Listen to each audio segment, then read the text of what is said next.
Hello, critical thinkers. Hope all is well. Sarah Wallace with NBC4 New York has been killing it. On multiple occasions, she has covered on mainstream media the systematic abuse, torture, and murder of incarcerated individuals. In this video, I will be providing commentary on a news story she did on Juan Rivas, an incarcerated individual who at one point was in Marcy Correctional, the same place where Robert Brooks was murdered. With these news stories, you will see patterns and similarities. In this case, a couple of the correction officers that killed Robert Brooks also participated in one of the various brutal beatings that Juan Rivas endured. Watch to the end. An explosive I-Team exclusive. It's a stunning interview with an inmate who claims he warned officials after officers at Marcy Correctional in upstate New York assaulted him 2 months before another inmate, Robert Brooks, was beaten to death. That inmate and his wife are now telling their story for the first time to investigative reporter Sarah Wallace. Juan Rivas is now in punitive isolation, accused of assaulting officers at Marcy Correctional Facility in October. He claims he was the one beaten and hospitalized. Some of the officers he's identified as being involved are accused in the beating death of Robert Brooks in December. I didn't see Robert Brooks in the video. I was seeing my husband. Marie Martinez becomes emotional when she talks about her reaction to seeing this gut-wrenching video of correction officers caught on body cam video brutally beating handcuffed, helpless inmate Robert Brooks at Marcy Correctional Facility in December. He died the next day. Marie's husband, Juan Rivas, suffered major injuries 2 months before, including 5 fractured ribs and a punctured lung. I was seeing his face. I was seeing his reaction. I was hearing him scream my name, like, "You need to come save me." I spoke with Rivas by phone, the 35-year-old doing time for drugs and weapons charges. Stopping it for a quick second. It's not just Marie who sees their husband or loved one. It's many family members of those incarcerated when they watch the Robert Brooks video, when they hear stories of individuals being beaten, being harassed, they see their loved ones. So other family members are in a very similar situation, just like Marie, just like Ruby Rivera. When they hear these stories of their loved ones being beaten and tortured, they see their family members. They see themselves. With Rivas by phone, the 35-year-old doing time for drugs and weapons charges is now at another prison for safety reasons. They was hitting me with a knee, and they was kicking me, and they was trying to put their fingers in my eyes, and they was choking me, was stomping me. Rivas, who just filed a federal civil rights lawsuit, was hospitalized for 10 days after the incident. Marie says no one at the prison called her. She got the horrific news from a hospital surgeon. The chief. One thing that keeps coming up when you continue to do these videos and cover these news stories, one thing that keeps continuously coming up is patterns. The other day, I did a video on Christopher Giles, and his aunt Ruby Rivera said the same thing that Sarah Wallace just mentioned, that Marie will speak about in terms of not being notified. Ruby Rivera, Christopher Giles' aunt, stated she contacted the facility. They said everything was okay. And in this case, no one contacted Marie to let her know that her husband had endured this brutal beating. Surgeon says, "I am calling to let you know that your husband was assaulted." He used those words. He was assaulted. Your husband is going to need emergency surgery. There's no way that he could endure those type of injuries if they. And again, for those of you who are keyboard warriors out there, I'm going to admit I am not a medical professional, but I'm pretty certain with my belief is that individuals do not sustain these types of injuries by being restrained lawfully. These are severe beatings that are occurring.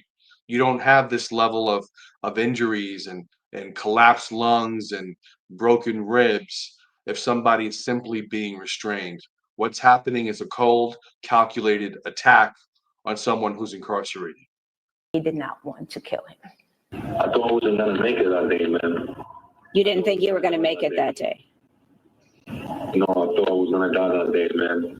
Rivas claims several officers identified by state investigators in the Brooks video also assaulted him, specifically Robert Kessler, Nicholas Anzalone, and Michael Farina. So here we see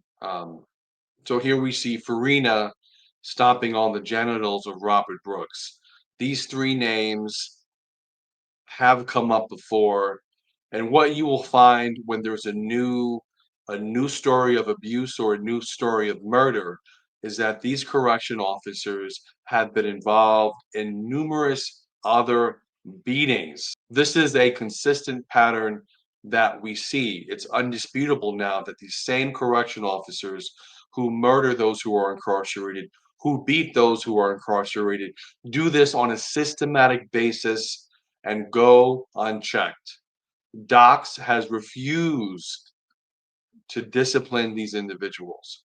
They will claim their hands are tied by the collective bargaining agreement, which we know is BS. They had the opportunity to change this collective bargaining agreement because actually a couple of years ago it was done over. They could have made some changes. The status quo is being kept. He's seen on the video repeatedly punching and kicking Brooks after apparently gagging him with a cloth so he couldn't cry out. Kessler kept kicking me in my rib cage all the way until my rib cage cracked. And Farina was choking me from behind.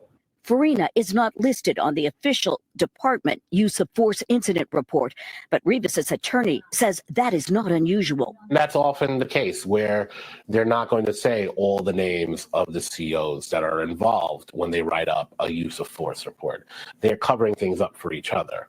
You can see the injuries here in the pictures. They're still here months later. Najmi has named several officers in Rivas' federal lawsuit and says he expects to add others, including Farina. What happened to him is the definition of cruel and unusual punishment. But Rivas says that cruel and unusual punishment actually began with a previous brutalizing incident in late September with other Marcy guards. They hit me dead in the chair. They handcuffed me behind my back for over 6 hours and a half. I feel like I was in a home invasion. Like these guys had me kidnapped or something. They had me like hogtied. You say you were sexually assaulted? Yes, I was sexually assaulted. He finally called me and he is screaming on the phone. He's literally, you don't even understand. I was calling your name, holding out your number to see if someone can call you so that you can come and save me. You know what that feels like to hear your husband and know that you couldn't be there. Rivas' wife showed us emails where she and her husband reported that incident, but they say officials claimed there was nothing documented. They say they followed up about the incident on October 9th. I wrote to everyone who I thought could do something about the situation. I said, you know, this has to be investigated. There's something huge in this prison. This prison must be shut down. You and he flagged people, and then Robert Brooks died. Rivas said Juan Rivas is not the only individual. There are countless other individuals who have routinely been abused, been tortured, and murdered by the hands of correction officers in New York State facilities. an investigator from the Correction Department's Office of Special Investigations did come to see him twice about his claims, one time after Brooks died. I told him that I would like these people to pay for what they did to me and what they did to Robert Brooks. I'm just like traumatized about everything. I cannot sleep. Every time I'm sleeping, I feel like these people's gonna come through the door and assault me again. If they would have listened to me, Robert Brooks never would have been there. A corrections spokesman. One thing I'd like to add is that, unfortunately, the Office of OSI, Office of Special Investigations, is truly a joke, typically involving people who are so demoralized that if they do have ethics and they do have good moral character, they'll leave after a certain amount of time. How could you work in a facility? How could you conduct a function where you investigate these abuses and nothing is done? Nothing is done. Many individuals who work in the office of OSI are former correction officers themselves, know these officers who are committing these brutal and heinous acts. The fact that anyone could think that the Department of Corrections can investigate themselves is laughable. And told us there is an ongoing investigation into the Rivas case. His attorney has been told there were no body-worn cameras. From upstate New York, Sarah Wallace, News 4 New York. Quick note about the body-worn cameras. In such a wealthy country that we live in, we should be able to equip all of these correction officers with body-worn cameras. We should be able to do that easily. The fact of the matter is, correction officers do not want to wear body-worn cameras. I had a conversation with someone online, actually last night, who said that the strike is not about body-worn cameras, and correction officers did not protest about that. I, within 3 minutes, provided a link to an article that discussed and showed one of the demands of these correction officers in Riverview Correctional Facility was to, guess what? Not to wear any body-worn cameras. It is obvious why they do not want to wear body-worn cameras. They want to continue with the abuse. They want to continue with the lack of accountability. Enough is enough. If you found value in this video, please consider joining and becoming a member. Membership is less than the price of a Starbucks cup of coffee. Membership grants you early access viewing, meaning either 1 to 2 videos a month. You'll be able to watch these videos before they're released to the general public. Membership helps to financially support the channel.